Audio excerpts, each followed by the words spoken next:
Hello and welcome to Genre Chat. I'm Sherry Lynn Bisbano. Our guest today is a familiar guest. Last time we had him on, he was talking about copywriting. And if you haven't seen it, I would go to Genre Chat on YouTube and find Holland Webb. Hi, Holland. Welcome, and tell us a little bit about yourself for those that didn't get to watch the wonderful copywriting interview that we had. Hi, Sherry Lynn. Thank you for having me on again. I've been copywriting as a freelancer for, we're going toward a year now. Before that, I worked for a digital agency. But now I'm working with businesses and nonprofits and with digital marketing firms to create copy for a variety of clients, mainly in the higher education, online retail, and software spaces. Started working with U.S. News and World Report's higher education site. Just started working with ministry out of San Antonio called Impact Water.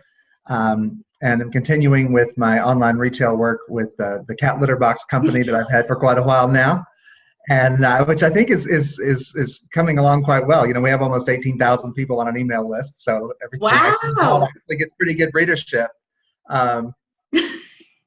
You know, so if you're interested in things like cats or online master's degrees in reading and literacy, or water projects or banking software, that's the kind of thing that I spend most of my time writing about. I think like every other copywriter, I've got additional interests that I try to. I keep promising myself, next week I'm going to get back into my novel. Next week I'm going to get into my something else that I'm writing, but most of it has to do with writing for results, writing to get people to buy or give or attend.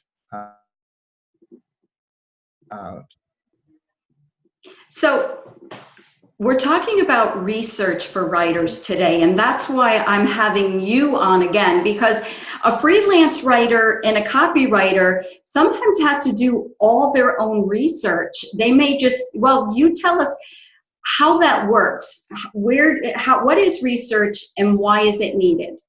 Okay. Well, research is the systemic exploration of materials and resources in order to determine the fact or to use those facts in order to draw a logical conclusion. And it depends on which client I'm working with as to how much research they've already done and how much they expect me to do. Most of them expect me to do the majority of the research. Because of the kind of world that in which knowledge and information is so easily available, everybody can go online. We carry little miniature computers around in our pockets that we call phones, and we can go on there and. So the question for most people now is not we don't just want to answer the particular question. We want to know what's the true answer. We have to be able to sort through all that information that we can find with one voice question on Google to find the truest research. And most of my clients, when they talk about do research on this, what they want to be perceived as is they want to be perceived as a resource for readers, a credible resource for readers, so that when people think about banking software or water charities or higher education programs, that they go to that one space saying, oh, they know, they have the facts and they present them well, they present them clearly, they can back them up. For those retailers and for those marketing agencies, research comes back to credibility. They want to be perceived as and as a good resource of information, because we talk about fake news, we talk about alternative facts, we talk about all these. There's just so much information that determining what's true and what's not is different.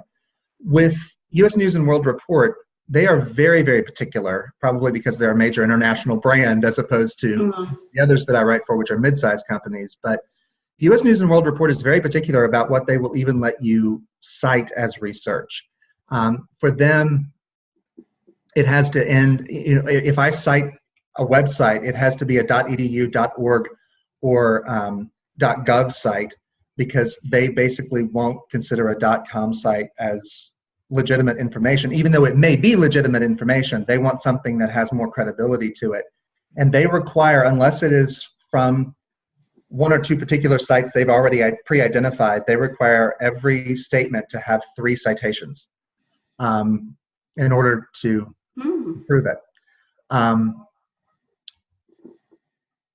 That was leading to one of my questions for you, and I think you just answered it. Do you double check your facts? You probably double check and triple check. What sources do you? With that, Sherilyn, with double and triple checking facts, they do require 3 sources unless it's from one of their pre-identified sites, and there are only 2 of those. But with other things, there's so many competing facts or so many competing studies that give indication that one thing is true, and then someone else will conduct another legitimate study that suggests something else is true. It can be hard to know. And one of my retail clients sells cat litter boxes, so we do about 100 articles on cats every year. And one time they suggested an article on feeding your cat a vegan diet. So I started doing research, and after about an hour, I sent an email back and said, guys, I don't think you want to do this. There's just so much controversy among cat lovers, whether or not it's okay to do that. And I would go to these online forums where people were discussing it, and there was information presented on one side and information presented on the other, and then it devolved very quickly into an emotional discussion with each side on these different forums, accusing the other of secretly hating cats. But it became so controversial. Look, I don't think we want to do this. And they said, okay, well, we'll pick another topic. But there are people who do like to create controversy, and that's kind of how they attract readership for their blogs. And so I think of Penelope Trunk, for instance, whose blog I like very much, but she will find studies and cite them and cite all kinds of resources, but she'll pick one controversial side, find everything she can to support that, and then just let people argue it out in the comments. And that's why people go there. Because she says something interesting, she says something different, she presents some research for it, and whether you like it or don't like it, you can chime in the comments, and people like doing that. And then other people, will go and find their own research and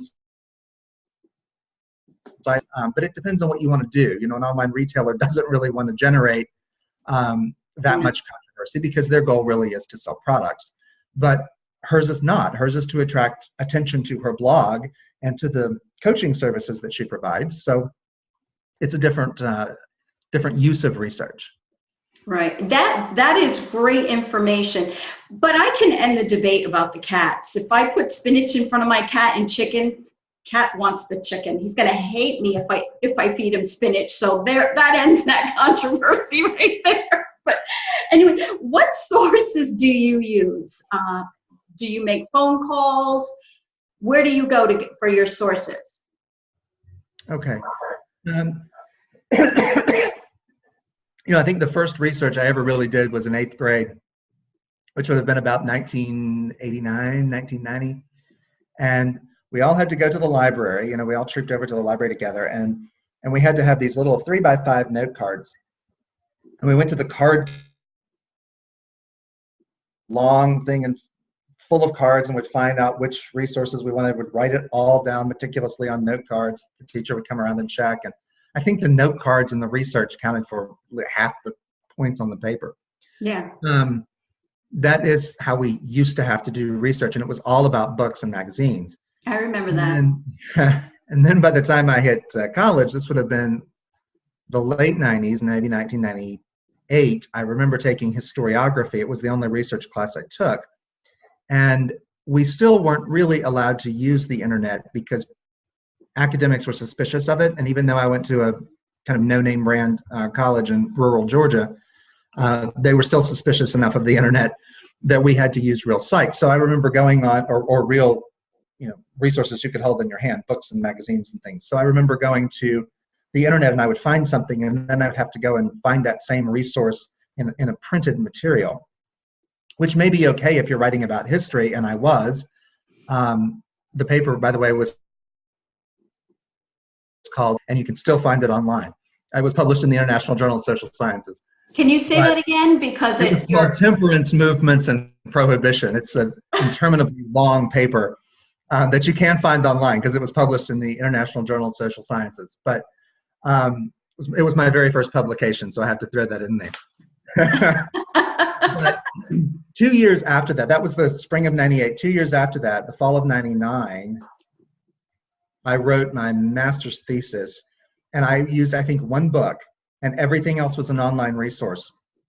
And when I submitted my draft to my professor, he said, "Number one, do you know how lucky you are?"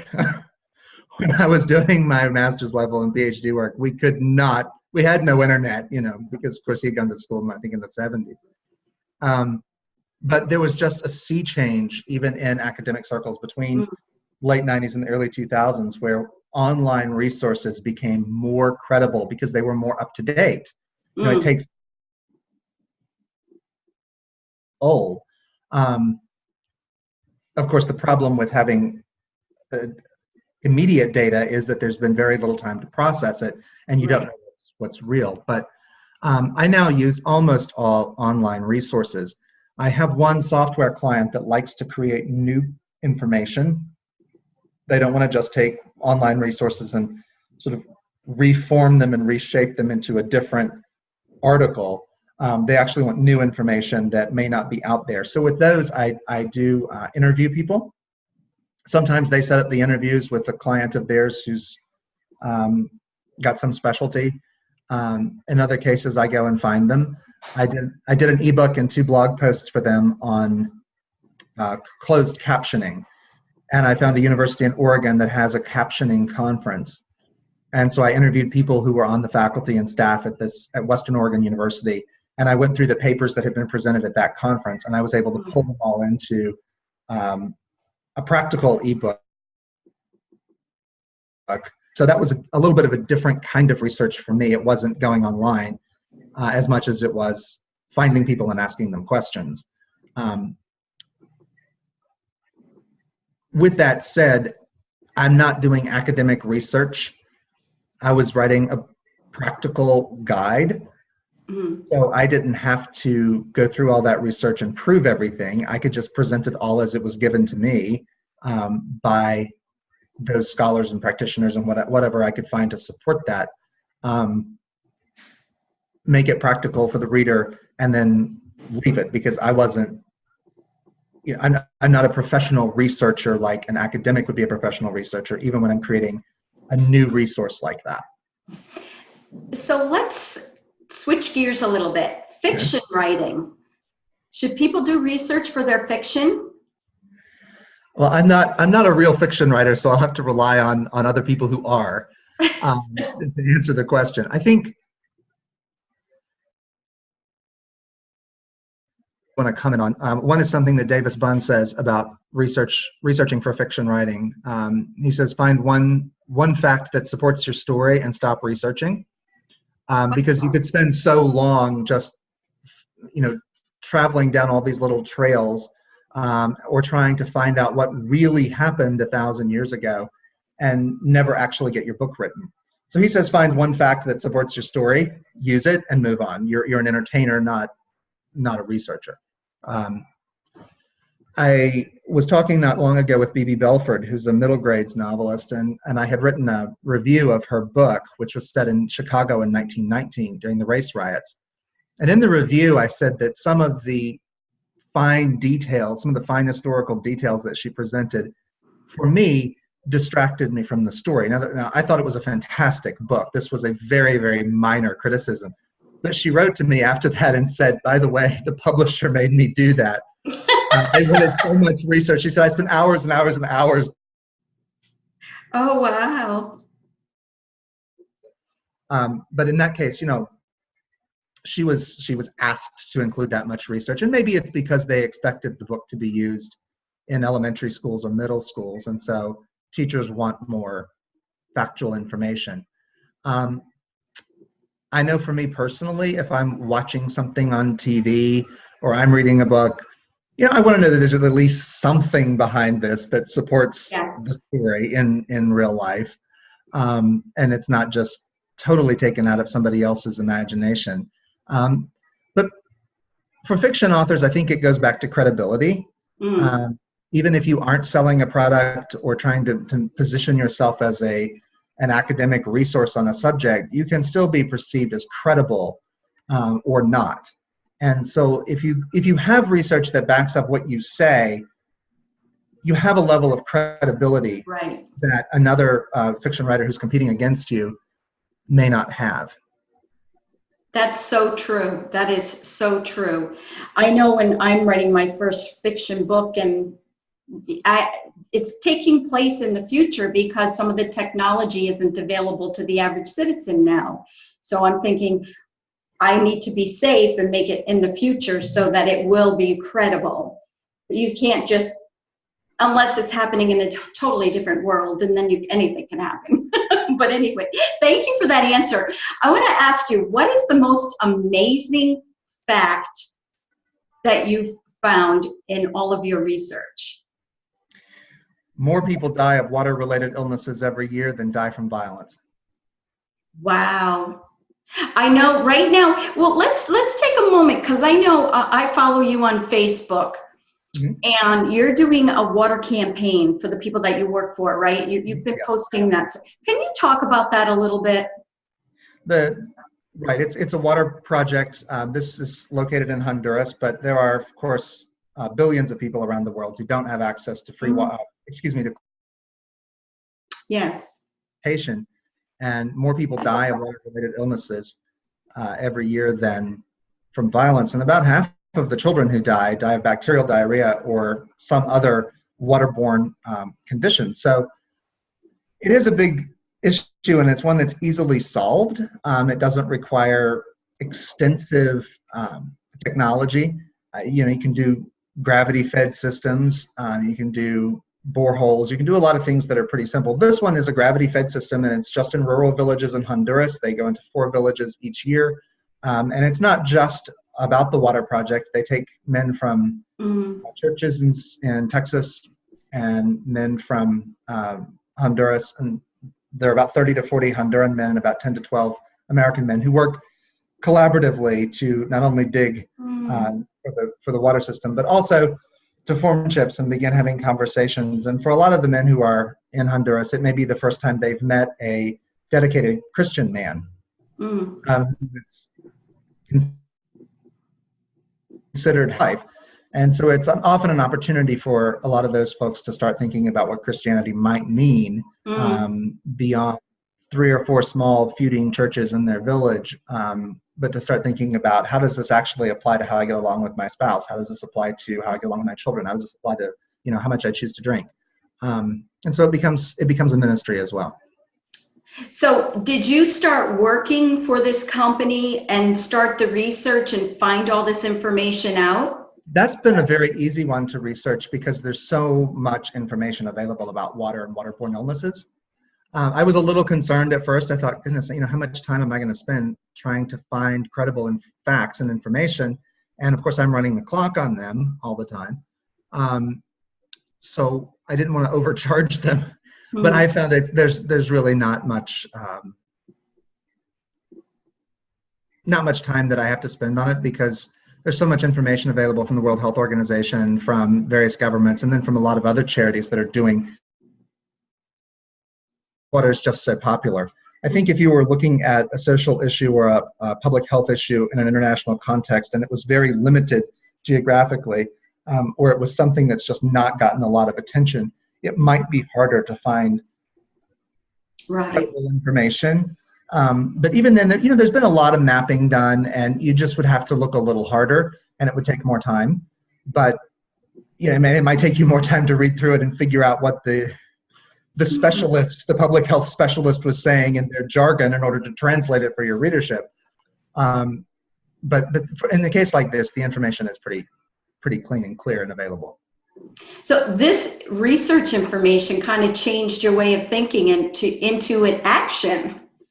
So you're into action, because you're promoting and asking, and supporting this ministry and asking people joyfully to give, and that's a wonderful thing. Has there been any other research that you've done over the years that has impacted you to change a certain aspect of your life, like this one has? Um, I don't know that there has been at that kind of level, although anything you find out could direct you. It was just that I had the opportunity to put this on Facebook, and it's a time of year people are making charitable giving decisions, and so I just was able to go with this one. Something that is interesting to me, though, that people may find helpful, and I think this may be especially true for fiction writers who are looking for those fine period details to include in a piece. If you're doing research on something that is not easily available, it's not something everybody already knows about,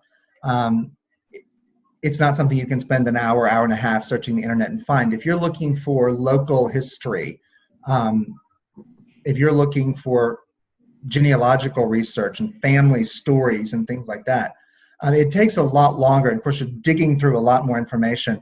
There are a couple of folks in family research, and they found all these wonderful stories. And occasionally they would find something that was just sort of tertiarily related to the family, but it was local history.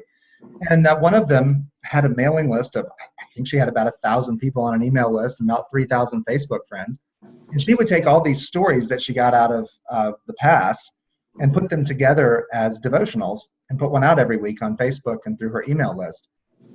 So she was able to use family research and local history research in a real practical way like that.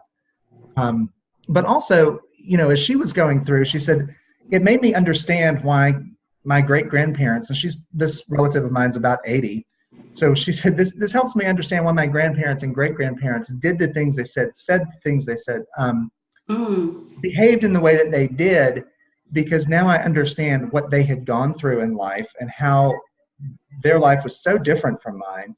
It gives me kind of an understanding of how people before me behaved and why they thought the way they thought, rather than me just back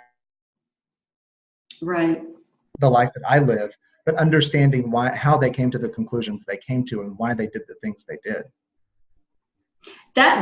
That's a friend of yours that has that on her site? That sounds very interesting. That was a relative of mine, yes. She stopped doing that due to her health, but she did it for 5 or 6 years. We would get a weekly story about something in her family history, which for some of us was our family history as well. And she would just take the facts that she had learned or the story that she had found and would recraft it so that it was a longer devotional that she would send out. That's actually a special gift to give to your family. Mm-hmm. Now, we have about 7 minutes. I wanted to ask you, as a copywriter and a freelancer, I know you do a lot of research and you get paid for what you do. Are there any jobs for people to just research and the other people write the stories, put the information together? So there are people who are freelance researchers and who have online offered their services just to do the research. And certainly, movies and TV shows and very famous novelists who can afford it. Not you and me. These top-rated novelists have researchers who work for them. For me, I would find it really difficult if I were just writing a short article to have someone else do the research. I think when I write an article for the online cat litter box retailer, if I'm writing an article about cats, I need to know what that's going to be about. So I need to study it myself. Right. And I take about an hour and a half to find all the information I can, put it into a document, and then I can go through it and write it in 45 minutes, and then I take probably another hour and edit it. But I wouldn't be able to write it that fast if I hadn't done the research myself and spent the time doing that. So for these shorter pieces, and most of what I write, virtually all of what I write, is anywhere in the 500 to 400 to 3,000 word spectrum.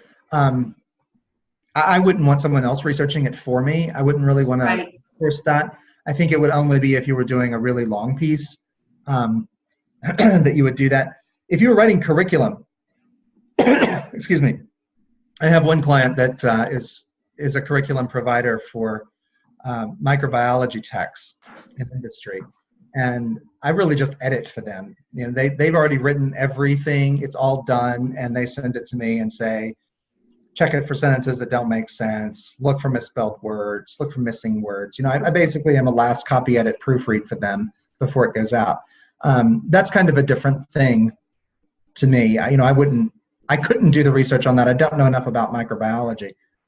Half the time when I'm reading it, I just say, this sounds kind of strange. Is there another way you can say it? Or is this exactly the way it's supposed to be said? So the average person can understand it. Exactly. But I wouldn't want to write with doing the research and without determining the direction of the piece myself, unless, like in that case, the piece is basically already written and I'm just freshening it up. That's understandable. You would have to really trust the person that's doing the research, that they're thorough. Yes. So in the last few minutes that we have, I want you to, are you working on anything right now? What's your work in progress? And how can people get a hold of you? People can get a hold of me on my site, which is www.hollandwebb.com. Or you can find me by searching my name, which is an uncommon one, which is helpful in this business, as you know. You can find me on LinkedIn or Twitter or Facebook and contact me there as well. What am I working on? Most of my clients are ongoing projects. So I'm putting out something for them every month, or I'm putting out something for them twice a week. Therefore, the ongoing project this client wants done, next month. I am working on a book proposal right now that has to do with copywriting and digital marketing, but we'll have to see where that goes. Wonderful. Well, it was so good to have you, Holland. You're always full of great information and good tips. And I hope you and your family have a Merry Christmas. And whoever's watching this, yes, it's being recorded at Christmas time.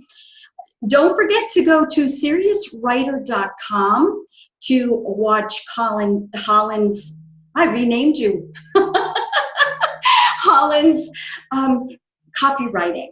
I want to thank you for joining us for Genre Chat. I'm Sherry Lynn Bisbano.